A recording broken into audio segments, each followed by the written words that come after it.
ঘরে এসেছে অনেক অতিথি, আর এদের ভোজন গাছের ফল আর পাতা। একদিন দুপুরবেলা হঠাৎ করে আগমন, আর ইনি দেখো পেয়ারা পাড়তে ব্যস্ত। গাছের একটা পেয়ারাও আস্ত রাখেনি, সব মিলেমিশে ভাগবাটোয়ারা করে খেয়ে নিয়েছে। আর এই ছোট ছোট পুচকেগুলোর কি উৎপাত! এই জন্যই মনে হয় বলে, বাদুড়ের মতো লাফাস না।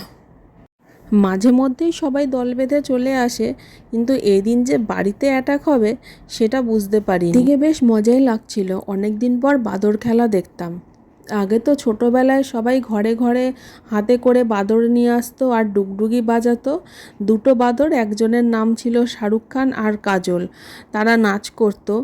ছোটোবেলায় পয়সা দিয়ে দেখতাম, কিন্তু এরকম সচক্ষে বাদর নাচ প্রথমবার দেখলাম। আগে বাড়িতে ছোটোবেলায় বাদর আসলে হাতে কলা, শসা, আলু এসব দিতাম, কিন্তু এখানে যেহেতু গ্রাম আর গাছে গাছে ফল হয়ে থাকে, পাতা থাকে, তো ওরা নিজেরাই সেগুলো পেড়ে খেয়ে নেয়। তোমরা কতদিন পর এরকম বাদর নাচ দেখলে কমেন্টে জানিও কিন্তু। এরই মধ্যে এনার হয়েছে মতিভ্রম, হঠাৎ মনে হয়েছে ঘরে ঢুকতে হবে, তেড়ে মেড়ে চলে এসছে এদিকে। তাড়াতাড়ি করে দরজা লাগিয়ে দিতে এসে বসে পড়ল জানলায়। দারুণ পোজে বসেছে, কিন্তু বসেই শুরু করেছে তাকঝাক। ঘরে ঢোকার রাস্তা না পেয়ে জয় বজরংবলী বলে লাফ দিয়ে চলে গেল। এনারা দুই মহারথী বসে বসে বাকিদের তামাশা দেখছে। মা হনুমান তার সন্তানকে নিয়ে বসে আছে। নে চল, স্কুলে তো যাবি না, পড়াশোনা নেই, লোকের বাড়ি চল গিয়ে উৎপাত করি।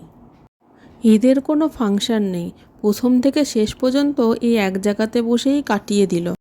তোমরা পুরো ভিডিওটা শেষ পর্যন্ত দেখো, কিন্তু খুব মজা হবে। তোমাদের বাড়িতেও কি এরকম হনুমান আসে? এদের দেখে মনে হচ্ছে মানুষ না হয়ে হনুমান হলেই ভালো। যখন তখন যাত্রার বাড়ি গিয়ে উৎপাত করো, যেখানে সেখানে লাফিয়ে বেড়াও, আর গাছের ফল খাও, পাতা খাও, কোনো ঝামেলা নেই। সংসারের মতন জটিল জঞ্জাল থেকে তারপর ভাবলাম, হনুমানের থেকে তো মানুষেরই ধৈর্য বেশি। একটা মানুষ দেখে যে দাঁত খিঁচায়, তা সে শ্বশুর শাশুড়ির গঞ্জনা শুনে কি করবে? কামড়াবে না খ্যামচাবে? যাই হোক বাবা, তোরাই ভালো আছিস, এসব গ্যাড়াকলে পড়িসনি।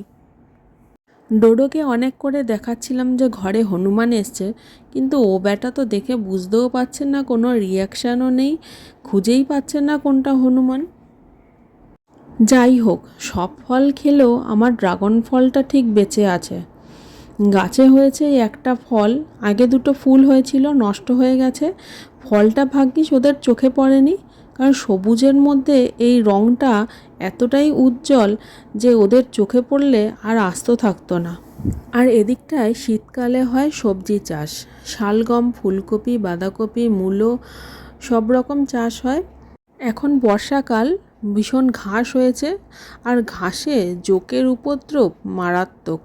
ড্রাগন গাছটা অনেক দিন অযত্নে পড়েছিল, হঠাৎ করে এরকম ফল দেবে ভাবিনি।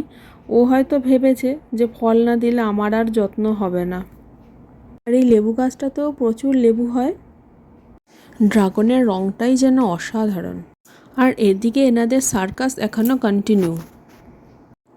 কি মজা পেয়েছে, এই গাছ থেকে ও গাছ, ও গাছ থেকে টালি, টালি থেকে গাছ। এতক্ষণ লাফানোর পর নবাবের এখন রেস্ট নেওয়ার সময় হয়েছে। বসতে দিলে শুতে চায়, আর শুতে দিলে থাকতে চায়।